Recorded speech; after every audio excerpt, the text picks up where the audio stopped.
जाहिर है गलवान में जिस तरह चीन को सबक मिला है, उसके बाद उससे ऐसी हरकतें होनी ही थी। उधर पाकिस्तान चीन की गुलामी की राह पर आगे बढ़ चला है, तो नेपाल की भी मति भ्रष्ट हो चुकी है। बदकिस्मती से ये हमारे पड़ोसी हैं। अब पड़ोसी को तो बदल नहीं सकते, हाँ उन्हें समझाया जरूर जा सकता है।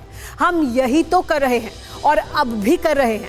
लेकिन सरहदों के पार जिस तरह इमरान, ओली से लेकर जिनपिंग जैसे बेशर्मों की करतूतें हैं, उन्हें कैसे नजरअंदाज किया जा सकता है। ये तो तस्वीर आप देख रहे हैं, ये पाकिस्तान और चीन के पाप की जुगलबंदी का सबसे नया सबूत है। पाकिस्तान की नेवी ने हाल में ही अपने एक सबमरीन को चीनी नौसेना के जंगी जहाजों के बीच कराची में तैनात किया था।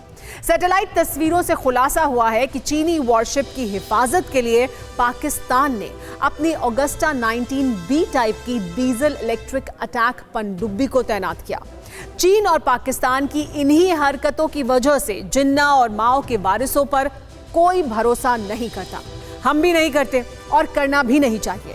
इसीलिए चीन की चतुराई को चित करने के लिए LAC पर हमारी फौज ने सिर्फ डटी है, बल्कि हर बीतते दिन के साथ और मजबूत हो रही है। आप खुद देखिए कैसे।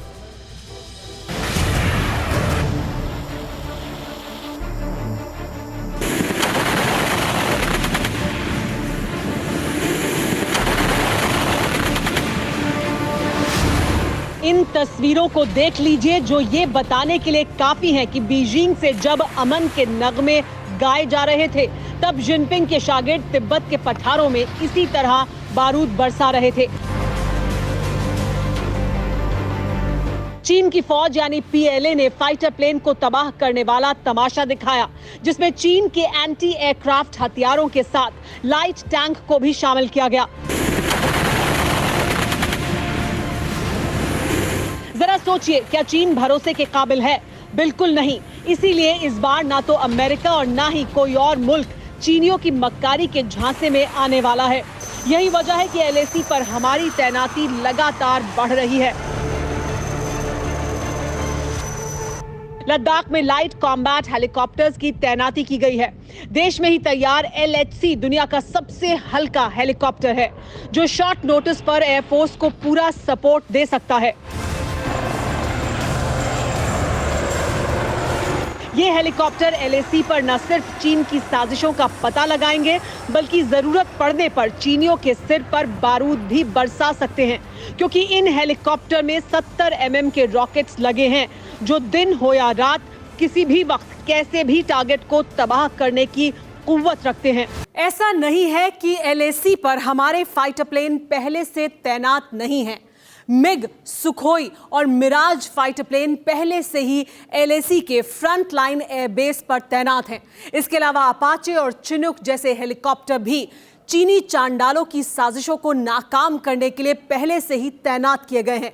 ऐसे में सवाल उठता यह है कि सेना की ताकत को और क्यों बढ़ाया जा रहा है। चीन भले ही बातचीत का स्वांग कर रहा हो, लेकिन माओ के वारिसों की जिस तरह की करतूतें हैं, वो बड़ी साजिश का इशारा कर रही हैं। LAC के करीब उसने अपने 13 एयरबेस एक्टिव कर लिए, जिनमें कई बॉम्बर प्लेन पेलोड के साथ तैनात हैं। 2 दिन पहले ही चीन ने अपनी सबसे नई और बेहद हल्की हॉविट्जर टैंकों को LAC के करीब तैनात किया है। चीन ने ये टैंक खास तौर से पहाड़ी सरहदों के लिए बनाए हैं। सवाल यह है कि अब तक हमारी जमीन में घुसपैठ करने वाली ड्रैगन की औलादें अचानक सरहद के करीब अपना हवाई जखीरा क्यों जमा करने लगी हैं? इसका जवाब है यूरोपियन थिंक टैंक की एक रिपोर्ट, जिसके मुताबिक लद्दाख में भारत अकेले दम पर चीन से निपट सकता है।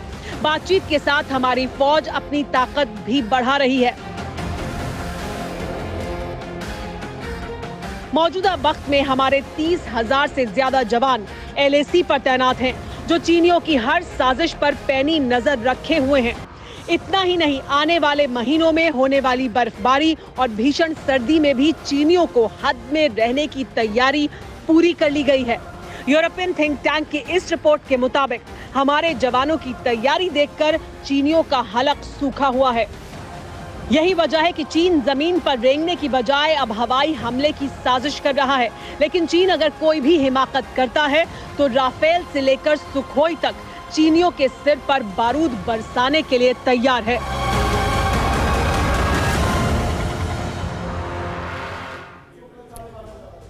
आज वर्ल्ड यूथ डे है। 1999 से ही 12 अगस्त इंटरनेशनल यूथ डे के तौर पर मनाया जाता है, इसलिए ताकि नौजवानों को अपने सपनों को सच करने और कामयाबी का जश्न मनाने का मौका मिले। हमारा देश दुनिया के सबसे युवा देशों में से एक है। हमारे देश की करीब 138 करोड़ आबादी में 18% युवा हैं, यानी हमारे देश में करीब 25 करोड़ युवा हैं। वहीं चीन में सिर्फ 17 करोड़ युवा हैं। पाकिस्तान में युवाओं की आबादी 4 करोड़ 30 लाख से अधिक है। हालांकि दुनिया में युवा मानने का अलग अलग मानदंड भी है। मसलन यूएन 25 साल तक के लोगों को युवा मानता है, वहीं हमारे देश में 15 से 35 साल तक के लोगों को युवा माना जाता है, जबकि चीन में 35 साल तक के लोगों को भी नौजवान ही माना जाता है। 21वीं सदी में युवा ही हमारी ताकत है। 25 करोड़ नौजवानों की सोच और ताकत किसी भी देश को तरक्की के सबसे ऊंचे मुकाम तक ले जा सकती है। लेकिन क्या ऐसा हो रहा है?